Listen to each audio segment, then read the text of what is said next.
they've already been aggressive as hell. I've been there a couple of years and nothing was wrong until something went wrong, just like a lot of times. And so the guy's wife got stung, 2 dogs got stung, just all within recently. So enough is enough, he said, and we're going to get rid of them for him. But all right, so we got a whole shitload of dead bees here, more dead bees. Yeah, oh, look at all the guards. Holy shit, guys. Man, there's drones, dead drones here. Working a lot of drones. Yeah, they stink. Yeah, they do. Oh, they smell horrible. Them. Yeah. So look at them. These guys are ready for war. Yeah, they are. So what we're going to do now, this is just a little spray adhesive to slow them down, because that's their front door. I'm looking all along here, too. Is that a crack over there? I don't see any bees coming out. No, nothing over there. This would be a miracle if they only have one, pretty much one. Well, and then you see, yeah, it's here, and then also this. That's part of it. Well, here we go, guys. I'm going to slide this back and see what's under there. Ah! No. Well, that's all right. Yeah. It's wood. Yeah. Isn't it? No. Oh, shit. You're right. Well, what it is it's a layer of... cement. Yeah. Yep. Okay, well, now we know. So it's turned back into a new conceal, but at least we know. And we can clean up some of that, get that out of there. So that's just going to be in our way. Yeah, here they come. Yep. So, all right, so this is turned back into a new conceal. And the owner did say that this is unblocked. So we don't know. It looks like he's quite the craftsman, builds things really well. I mean, really, really well, which is always a good thing. And are you going to want caulk or foam for this, or both? Foam. Yep. Yeah, we're gonna fill this up because you know, this goes down. I can feel a block right there, as a matter of fact, all the way down in there. So I'm gonna, a lot of propolis there. You can see where this is actually foam. That is, but I can see the propolis around where the propolis around it too. Yeah. So we're so now we're back to just new conceal, mitigate the threat, which is wonderful. Either way, they gotta go. Now we know what's under there, and this is actually better to pull this up because, yeah, he really builds things well. This is really awesome, actually. Gives us a clearer shot. Yeah, give us a clear shot. You see how mean they are? I mean, without bee suits, we would be running for the hills. Here they come. There's a drone just came out. Big fat job. So we're not going to let this happen. No, we can't let it get out of hand. No, we can't. Not today. No, you want to see that? Go watch. Well, the Sidewinder job. Sidewinder job. All right, where's my doctor bag? So now realize, guys, where they're coming and going out of here, and I can take a minute to talk because we have the spray adhesive, and I'm going to keep working, of course, but where they're coming out of here, that's the airport, not the city. That's the loading dock. That's all that is. Okay, an average hive, there's 100,000 bees under here. Yeah, I know it's horrifying, but it's true. Is this the last one, Dona?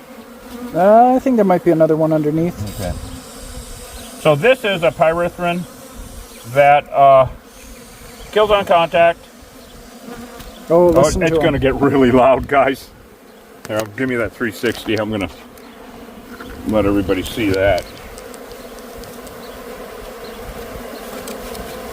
It's going to get real loud because even through this, because when you got 100,000 bees and they're all going to be fanning at once, trying to blow off the pyrethrin.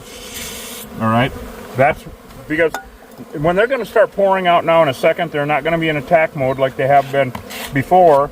And you know, where they stung the fellow's wife and his 2 dogs. Heaven forbid. There's no reason to tear this whole thing apart. We're going to entomb them in there. And you guys have seen us do this before. This is a classic new conceal. Yeah, sometimes if we would have lifted this flagstone up, there would have been comb stuck underneath it. You guys know what I mean. Not in this case, because he's a really good build. He built the hell out of this. This is awesome. I mean, this is really great. But one little crack, that's all it takes. Yeah, I see the propolis now. So that's all it takes. Now see how loud it's getting? That's all of them fanning. See how they're coming out now? See, they're not coming out in attack mode. Yeah. They're coming out in let's get the hell out of here mode. That's literally what they're doing. Now, the big question, Reed, on TikTok is why don't you leave them alone? Oh, good. Well, that's actually a good question. And in the past, I would have asked that. But things have changed. There's a couple of reasons. First of all, genetically, they're Africanized. And that's not according to us. That's according to the labs in Tucson. They won't even take samples anymore unless you're paying them a shitload of money to have them tested. So, people always say, oh, do you test every hive? Of course not. When the labs that do the testing tell you not to send any samples, that they're throwing them away, I mean, really? All right, so also, why not just leave them here? These are Africanized honeybees, and they stung. Now, when I say almost killed, that's the problem, is if you get stung once or 1,000 times and live, you still almost got killed. Because you don't know when your body's going to go allergic to anything. Okay, it's a problem. And they killed another guy. They killed a beekeeper in Las Vegas yesterday. All right, this guy knew what he was doing, quote unquote, right? Knew what he was doing. Well, we need bees, but which ones? Yeah, our native plants rely on native pollinators for pollinating. Right. None of those are honeybees. America's native bees are not honeybees. There's no such thing as native honeybees. No, not. There are no native stinging honeybees in the Western Hemisphere. They were brought here. Right. They're called European honeybees back in the day. Now they're Africanized. Holy shit. Hosh put it the best when he said, European honeybees are a destructive invasive species. Why? Because they compete with native pollinators on flowers for food. Now with the Africanized, they're a deadly invasive species because they will kill native pollinators on flowers for food. There are no more bumblebees in Tucson because of Africanized honeybees. Yeah. Yeah, I always say everybody has Winnie the Pooh glasses on, and you need to take them off because we all love honey and all that shit, but I also love sardines, but they don't live in the San Pedro River. I'm going to buy them from somewhere else. Yeah. All right? So keeping bees is actually keeping honeybees in the Western Hemisphere, unless you're one of the big boys and taking them around for pollination. All right? They know what they're doing. They raise all their queens in-house. It's just like dog breeders or horse breeders. People often ask us, why don't you take this hive to someone who can use them, to a big guy that knows what. It'll be like taking a mutt from the pound to a specialty dog breeder. He's going to say, get that thing away from me. All right? Same thing. So you hear it's getting a little bit quieter now? Yeah. Working. This is good. We like this a lot. And as you probably noticed, we are the only ones in the world documenting it. Did anybody notice that? Yeah, I mean, I've seen a few Johnny-come-latelys show up, but they kind of fade quick. Well, that's handful of videos. Because they're lying. Save the honeybees. No, don't save or people trying to keep Africanized bees and thinking they're going to make a show about it. Yeah. Yeah. Why would anyone keep a deadly invasive species? It makes zero sense to me. The honeymoon's got to stop. This is bullshit. Because listen, everybody, if you've got a beautiful bench like this with a hollow spot underneath it, and you've got honeybees coming and going, and they sting up your dogs and they sting your wife, if you're in Cochise County, give us a call. We'll come take care of it. If you're anywhere else in the U.S., now the whole state of Arizona, 100% Africanized, 100% saturation. You say, oh, they are in the east. Well, they are.